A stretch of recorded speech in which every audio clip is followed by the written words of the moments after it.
Hello and welcome to the Cognizant Crone. We are on day, I think today's 25 out of our 365 days of vlogging. And yeah, today I want to dive into the world of soulmates. Soulmates, let's use soulmate, twin flame. I'll probably do videos on those two topics exclusively, so like separately. My thoughts on that stuff. But for today's discussion, let's just talk about like romantic soulmate, because you can have soulmates that aren't romantic. It can be like a best friend or a sister or whatever. But we're not going there today. Today we're talking about romance. We're talking about love, romantic love.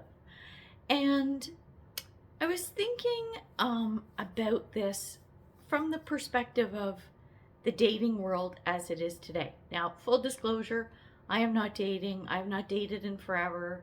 Not really looking to date. I just have too much in life going on that I need to deal with and work on and everything. It's not on my radar. Now, if an awesome guy pops into my life or knocks on my door and says, hey, you want to go out? I'll take you out for a steak. I'm in. I'm not opposed to it. I'm just not actively looking, and I haven't been in a while. So I will preface the topic by saying that. However, what I have noticed, especially lately, and it didn't really click until after I'd seen quite a few videos like this over a period of time. So, of course, shorts are a big thing right now in the world of social media. And I'm a YouTube person. Well, clearly I'm on YouTube, but I have other social media as well, personal stuff.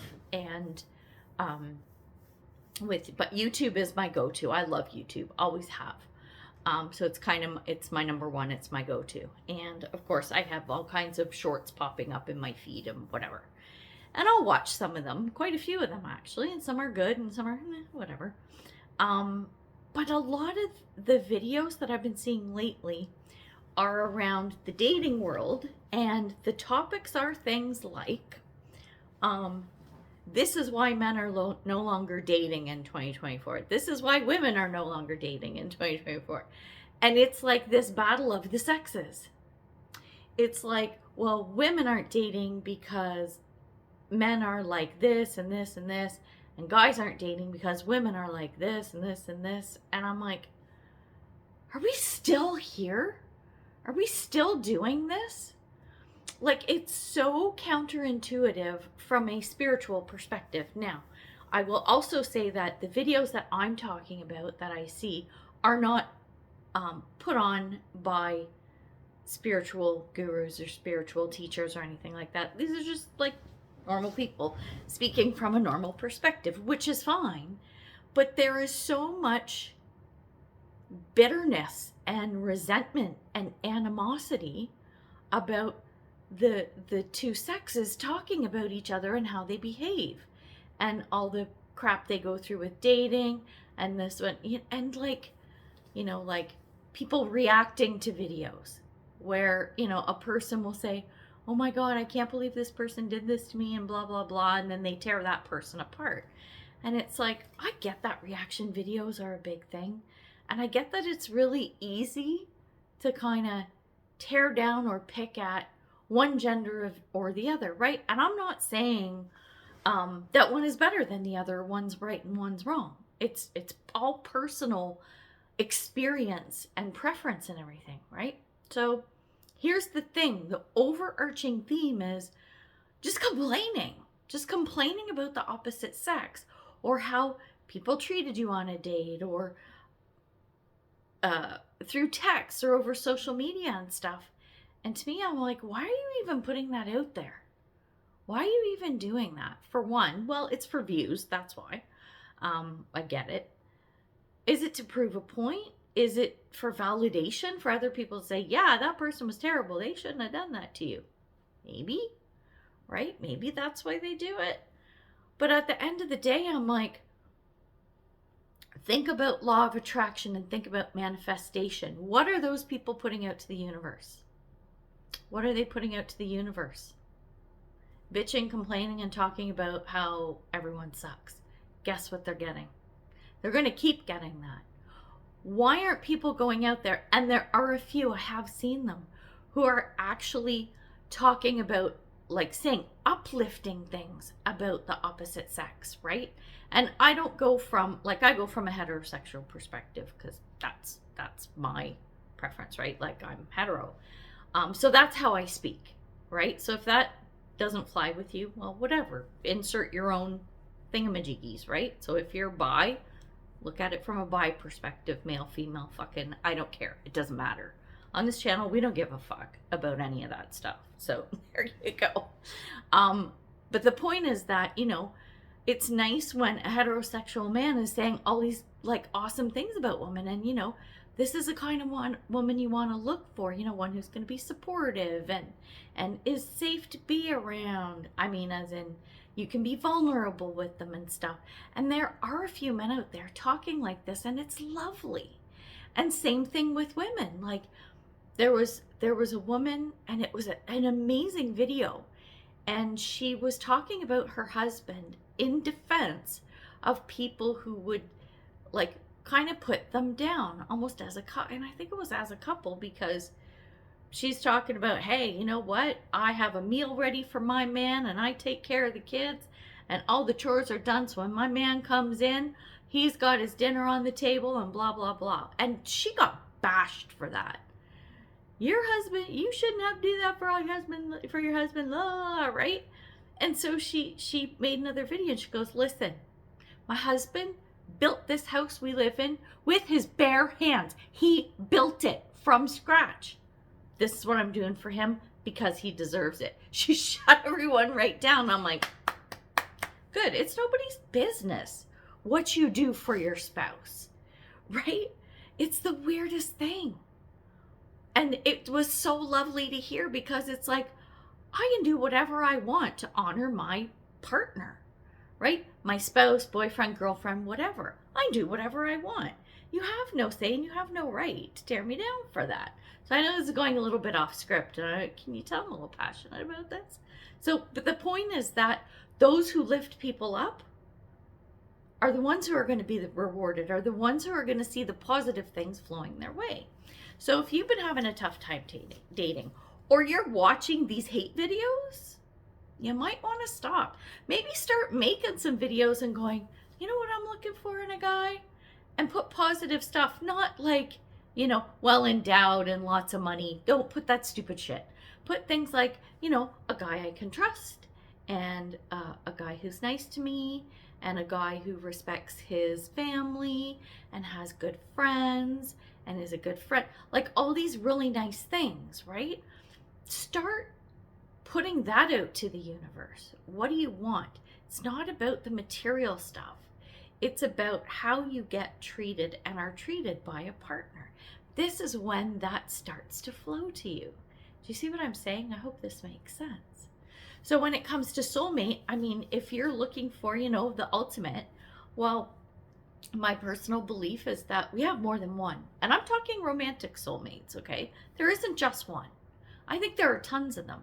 And the reason why I say this is, if there was only one perfect romantic partner for you, what happens if that person dies and you're 30 years old? It means you're never to marry again. You're never going to find romantic love. No, I don't believe that. It doesn't make sense to me. I think we have probably millions of perfect partners out there. Aha, here's the thing. It's finding them and connecting with them and clicking, and it's mutual. That's the key. So you have to be open to it. You have to look. You have to put in the work, right? And if nothing else, work on yourself, right? Look at yourself and look at your past relationships, especially if they're current or have been current, and pick them apart a little bit. Pick yourself apart and pick the relationship apart. What did I not like? Do your pros and cons list. Why not? You know me, I love lists, right? Do pros and cons. Okay, this is what I liked. This is what I didn't. What could I have done better? What could they have done better? This is what you look for.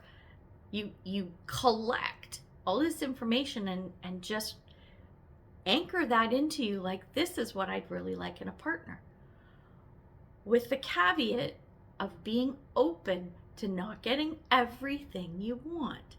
We all have to make sacrifices a little bit, right? Sometimes, if you have 10 boxes, they might tick 8. And you think, well, I want perfection, I want 10. And you're giving up someone who's really fabulous, right? I'm not talking about deal breakers. I'm not talking about and don't take this as hate against this group of people, but if you're has to be a non-smoker and full stop, then yeah, I get that, because that's a health thing. I know me personally, I probably wouldn't date a smoker. I'm not going to say never, right? As of now, it feels like a deal breaker. Partly because I smoked for 10 years a long time ago. I quit a million years ago. And yeah, there's lots of health things that I need to deal with myself. Come on, right? But that is one where I'm no, can't do it. Can't do it. It's too important to me to not be a smoker. And to be surrounded by that, right? I want to enjoy my life with someone who's also a non-smoker. It would be if you're a vegetarian or a vegan, you might be I can't date a meat eater, right? I can't, full stop. They're going to have to be vegetarian or vegan. I get that, right? Because it's a big part of the lifestyle that you live.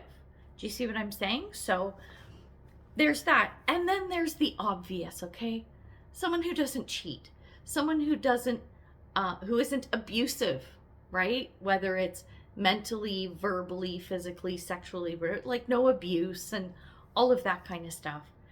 Hopefully has a job, half decent communicator, whatever. There are some obvious things. But outside of that, look at, make a wish list and look at it. And it also means that it doesn't mean that list cannot change. I talked about this in the video yesterday. It's you never have to put things set in stone forever. There is always room for change, always room for improvement, always room for tweaking, right? So I think really, if you're dissatisfied or having a hard time finding a soulmate, a great match, right? Start with that and see where you're looking, the kind of people you're dating.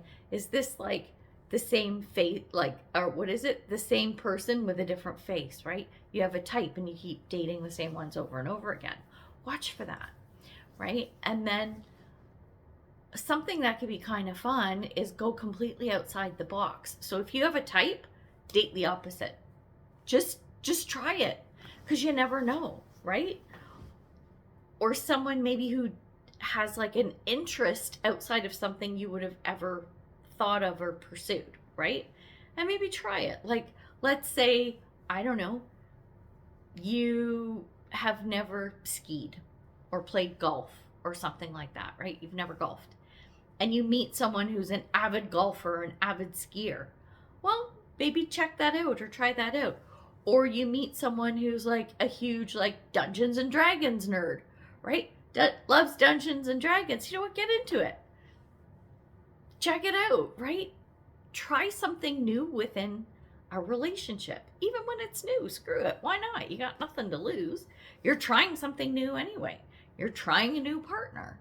So why not try some other stuff too? I don't know. These are just kind of some thoughts coming through. And I'm going to go back again to all the hate videos. It makes me sad, because we're supposed to be supporting each other and loving each other. I know I'm going to sound totally totally hippie right now, but it's true. We're supposed to be uplifting each other. We're supposed to be kind to each other. We're supposed to be the best versions of ourselves, and then look for that in a partner. It doesn't have to be a mirror. It doesn't have to be exact, but it has to be kind of close. So anyway, I'm going to leave that there. I could probably talk a lot more about this, but I just wanted to put it out there because I know it can be really frustrating when you want to be in a relationship, you want to have someone to share things with or whatever, and it's tough. And those behaviors that are going on out in the world right now are not helping the cause. because everything that happens externally to your tiny little world, your sparkly little pink bubble, right?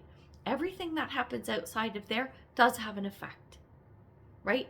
It's the collective consciousness. It's the collective thoughts and behaviors.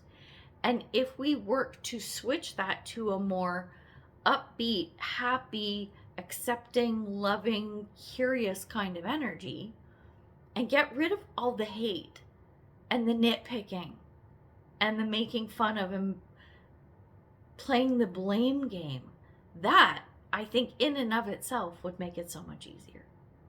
So we're gonna leave it there. Yeah, so here we go, day 25 all wrapped up, and I will see you tomorrow for day 26. Bye.